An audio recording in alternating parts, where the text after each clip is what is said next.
guys, welcome back to my channel. Today's video is going to be my April wrap-up and my, what is next month? My May TBR. April was a better reading month for me. I read 6 books. I've had better reading months, but at the end of it is really where it picked up for me. So right now I'm really heading into May in a really great reading mood. So far I've already finished 1 book this month and I'm most of the way through a second one and trying to figure out what I'm going to start on next. So I will talk about those as honorable mentions a little bit later just because I didn't finish them in April obviously, but I did start them in April. So for the very first book that I managed to finish in April, I finally read A Court of Silver Flames by Sarah J. Maas. Guys, this took me like 2 months. To be fair, I don't think I picked it up at all in March, pretty much. I could have maybe read like a chapter or 2, but I don't think that I really put any effort into it. So if you don't know, A Court of Silver Flames is hi, Ember. You weren't invited, but okay. There's a cat now. Anyway, A Court of Silver Flames is the 4th full book in the Court of Thorns and Roses series by Sarah J. Maas. This follows I was gonna say a completely different character, but I guess it's technically, she's just like a side character from the first 3 books. So in this book you follow Nesta, who is the sister of Feyre, which was the protagonist from the first 3 books. You're not? Okay. I don't know what she's doing. We're just gonna make room, I guess. And this is Nesta's story of how she falls in love with Cassian. I don't really know what to say about this. I went into it not really planning on hate reading it, but I went into it not thinking that I would really enjoy it as much as I liked the first trilogy. And that, I'm sorry, am I in your way? That kind of held true just because I don't like Nesta as a character, guys. I know that's a hot take, but I didn't like her at all in the original trilogy. I don't really love her. Well, I like her better after her period of adjustment in this one, and I know she comes from a place of trauma and all of that stuff. I've seen it all and I get it. I just don't have to like her, and I don't. After her journey in the end of this book, I think I appreciate her more. She's still not my favorite character in the series. I feel like Ember deserves. There we go. I'll just be a part of this. I don't know. She grew on me by the end of this book, I guess. And that's where we're gonna leave it. It was a great love story. There was, I don't want to say more smut than was called for, but there was like a lot of smut in this, and honestly, okay, we're gonna go back up. Honestly, like, I've read romance. I've made no secret about the fact that I love romance on this channel. I'm a big romance reader, but it was like every other page, and I just felt like there was a little bit too much of it and a little bit less development that really needed to be happening. I don't know. All of that to say, I ended up giving A Court of Silver Flames 4 stars. I don't love it as much as I love the original series. I love A Court of Mist and Fury, and I love A Court of Wings and Ruin. They will always be my 2 favorite books in that series. I know that Wings and Ruin is maybe a little bit controversial. I know a lot of people don't like it as much, but I enjoyed it thoroughly. And this was just here, honestly. Ow! That was unnecessary. I don't know if I'm gonna reread this. Maybe after I give myself some distance from it, and I definitely think that if I do reread it, I will be rereading the actual physical copy because I read the majority of this audibly, and let me tell you, there were some really awkward moments at some stoplights where I was listening to the book and then all of a sudden they'd start getting busy, and I can't, guys. It was awkward. I wasn't a fan of that audibly, but the narrator was good. This is a me thing, honestly, but yeah, that's where we land on this. I gave it 4 stars. I liked it. I didn't absolutely love it. There are probably some parts of it that I would like to come back to in the future. Gwen, she was pretty cool. Like, Gwen and Emery were honestly, I think, my 2 favorite pieces of this book to come out of the end of it. Nesta and Cassian finally figuring their shit out, Nesta becoming a normal, well-adjusted-ish human being, or they, I guess, you know what I mean. At the end of it was a bonus. Gwen and Emery, I really like them. They're probably my 2 favorite parts of this entire book, and their growth throughout the entire thing. Loved it, but 4 stars. The next book that I read was First Rider's Call by Kristin Britton. If you've been following my channel for a while, you know that I have been going through my reread of the Green Rider series in preparation for Winterlight, which is the next book in the series that comes out this September. I am very excited for it. I've been reading the series for a very long time, and First Rider's Call is book 2. I'm not really going to talk about what happens in book 2 because spoilers for the first book, but essentially you follow Kerrigan Gladian, who is a daughter of a merchant in the first book who has been expelled from her school and is kind of trudging her way home when she stumbles across a Green Rider who implores her to carry a message to their king for the love of her country, and she kind of just becomes embroiled in the politics and the magic of all of it, and it's just really, really good. There's an animal companion because we really, really do love her horse, whose name is escaping me at this moment. I can't really remember what it is, but it's fine. There's a little bit of a romance, there's a little bit of angst, and there's a lot of magic, and it's just, I love this series, guys. You've heard me talk about it. I don't really need to go in depth again. I gave First Rider's Call 4 stars. I definitely do enjoy the first book more, and I would like to move on to the third book, which is High King's Tomb, which is right here on my TBR cart. Hopefully this month, but we will see. I would like to try to get to it though. The next book that I read, I don't have a physical copy of it yet. It is actually on its way to me, and that is because I was fortunate enough to get an arc of The Shadow of the Gods by John Gwynne. So thank you so much to Orbit and NetGalley for providing me with that. I loved The Shadow of the Gods. Full review to come, so I'm not really going to go too in-depth with it here. But essentially you follow 3 main characters, Orca, Varg, and Elvar, all kind of going through their own journey in this world where the gods died a couple hundred years ago. Their descendants still live on in the forms of like kind of half animal, half human, magical people that are mostly enslaved. Yeah. It was great. The cover is beautiful. I'm gonna put it right here because it needs to be appreciated. It's gorgeous. I gave this book 5 stars. Like I said, I'm gonna talk about it more in a full review dedicated just to that book, so I'm not gonna go too in depth, but if you have the opportunity, please go pick this up. It was so good. I will be raving about it nonstop. I saw that John Gwynne has already finished his first draft for the second book in the series, and I can't wait. I guess that means that I'm just going to have to move on with my read of the Faithful and the Fallen series in the meantime to satisfy my John Gwynne itch. I'm on Ruin, and I really don't want to start Ruin until I can get my hands on Wrath, because I've heard that Ruin's going to emotionally destroy me. So, I will be moving on to that soon, but in the meantime, if you have the chance, pick up The Shadow of the Gods, because I loved this book so much. I loved this book, I'm gonna say it, more than I liked Malice, and more than I liked, what is the second book? Valor. I just really, really loved everything about it. I loved the characters, I loved the world building. It was so great. The next book that I picked up, I will also put a picture up here because I once again was fortunate enough to receive an arc from Del Rey and NetGalley for Paper and Blood, which is the second book in the Ink and Sigil series by Kevin Hearn. I did not think that I was going to get my hands on this. I thought I was going to have to wait until August, and it was killing me. Once again, if you've been following my channel for a while, you know that I'm a Kevin Hearn fan. I have read everything he's ever written. I have loved everything he's ever written. He's got a special place on my shelf right here. And I read Ink and Sigil last year. It was one of my favorite reads of the entire year. I could not wait to get Paper and Blood. So I guess I should probably tell you what it's about.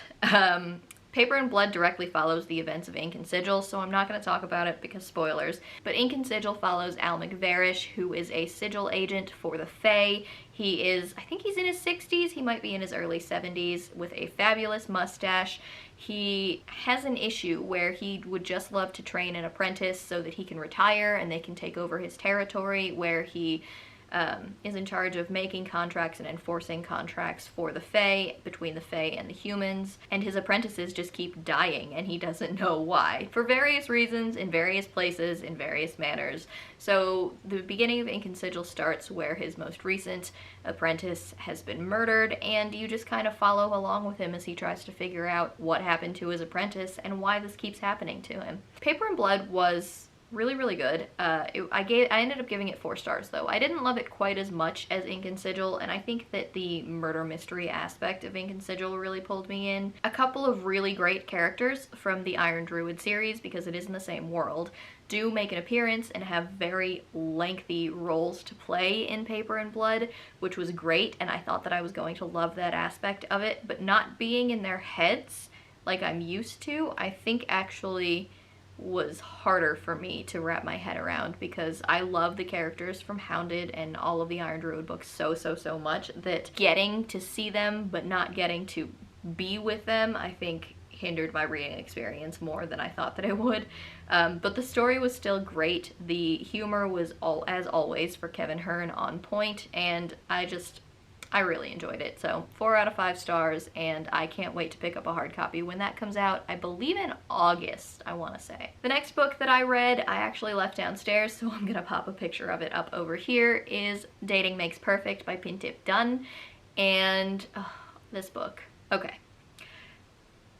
Just gonna start this off with, I gave it a full 5 out of 5 stars. I don't really talk about it too much on this channel, but I am half Thai. My mom is from Thailand, and when this book was recommended to me back in the fall, I immediately picked it up just because I don't really see a lot of Thai representation out there. There's not very many Thai books with Thai authors about Thai people that are written in English that I can read. And Dating Makes Perfect is one of them. So you actually follow Winnie, who is a junior, I believe, in high school. She is a Thai American. Both of her parents are Thai. She has 2 older twin sisters, and they are not allowed to date. Her twin sisters just went off to college. They are finally allowed to date, and her mom expects them to immediately get married, but an argument is made that it would actually be more beneficial for Winnie to be allowed to date while she's in high school, so that when she gets to college, maybe she'll be ready for marriage already. That's the general beginning of the premise. So essentially her parents end up setting her up as a fake dating situation with one of their family friends, who happens to be one of her lifelong enemies but also childhood best friend, and they pretend to date. It's a YA contemporary romance, and it hit every single bit of like nostalgia for me, just because a lot of the things that they talk about are things that I grew up with, like with my mom and dealing with all of that stuff, and it was so good. I posted a whole thing on Twitter about my feelings about this book. I really don't know how to put them into words here, but needless to say, I loved every bit of it. I loved seeing so many things from my childhood and my culture represented in a book where I've honestly just never experienced that before, because I don't get to see Thai representation in very many Asian books. And I've mostly just accepted that fact up until this point. It's just kind of like, oh, okay, well, it's probably not going to be Thailand in there, but it was really nice seeing it. It was really nice understanding all of the references and hearing them talk about all of the food that I grew up with. It was a really amazing experience. I absolutely adored this book. Yes, it was intended for probably a much younger audience than me, but that doesn't stop the fact that I think it's going to be a favorite and a reread for me in the future. The next book that I finished in April was All Systems Red by Martha Wells. I have finally been introduced to Murderbot, guys, and I loved it. If you haven't heard of the Murderbot Diaries yet, they follow a murderbot who is essentially stationed on a planet, I believe, and their job is to protect a bunch of humans that are on a scientific research mission. But all they want to do is watch their soap opera and be left alone, but the humans keep trying to talk to it, and it really just can't deal. I gave this a 4 out of 5 stars. I loved this character. I loved a lot of these characters. There were several parts where it just had me relating so hard as like somebody with like social anxiety that it was really entertaining to see Murderbot try and navigate these social situations. But I really, really liked it. I can't wait to read the second novella in the series. I didn't love the way that the first one ended, but that's okay because I really love Murderbot as the main character, so I will be interested to see where they go in their future stories. But yeah, I really liked it. I can't wait to move on. I like that it was a really, really fast read. I think it was something only like 150 or 160 pages. But yes, we love Murderbot here. I related to it hard. I am joining all of the group of people that are currently talking about how amazing they are. So that is it for the books that I actually finished in the month of April. I do have a couple of honorable mentions, one of which is The Ninth Reign by Jen Williams. I started this, but I read the majority of it in May because I am filming this in May. So I have finished it by now, but I think I am going to talk about it in my May wrap-up instead. But I will say that I have finished this at this point and really, really enjoyed it. Can't wait to talk about my thoughts on it with you guys. The other book that I am currently in the middle of reading is Theft of Swords by Michael J. Sullivan. I saw Jashana on Jashana's channel like raving about this entire series, and the whole concept really intrigued me. So I've been reading Theft of Swords, which is, I believe Theft of Swords is a compilation of the first 2 books in the series of the, I still can't say it, Rhaeira Chronicles, which follows 2 thieves, Hadrian and Royce, as they become embroiled in a political scheme because they were hired to steal a sword. It's actually really entertaining. There have been several times where I've just laughed out loud. The humor is exactly my type of humor. The writing style is exactly right up my alley. It's exactly what I needed at that point in time. I've also been listening to the audiobook for it, which is on Scribd, so I've kind of been switching between the ebook and the audiobook, and I've been obsessed. I think I'm about 60 or 75% of the way through it now. I cannot wait to see where it goes. I can't wait to move on with the series. It's entirely possible I'm just gonna go right to the second book as soon as I'm done.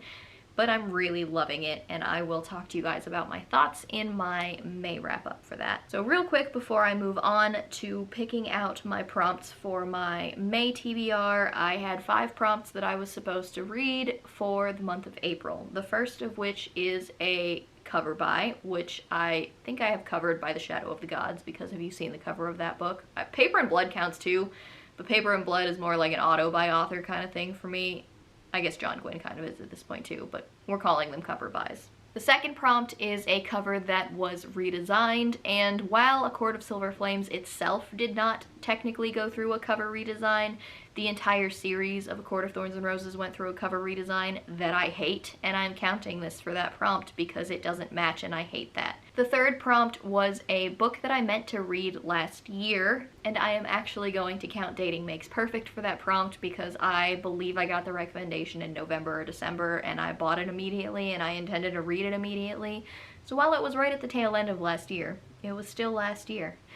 And then the final 2 prompts were prompts that I don't actually think that no matter how I spin it, I cannot say that I completed them, and that is to read a classic, which I did not do because I was not in the mood for a classic last year. I'm rarely in the mood for a classic, let's go with that. And the other prompt that I did not complete was to read a fairy tale reimagining or a retelling. I don't think that I can spin any of those. Maybe there was like a Shakespeare play hidden in the back of Dating Makes Perfect, but I don't really think so. 3 out of 5 prompts, so once again, I'm gonna call that a success because I actually read some of the TBR prompts for another month in a row. I did not just completely throw them out the window, and I am going to pick my next 5. Okay, so we've got the trusty TBR jar.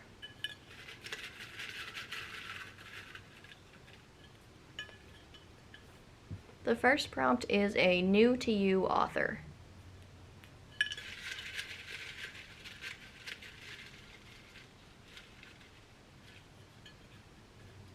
The second prompt is has an animal companion.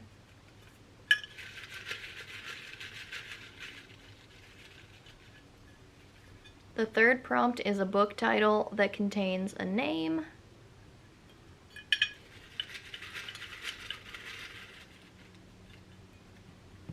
The fourth prompt is a book you can't remember much about.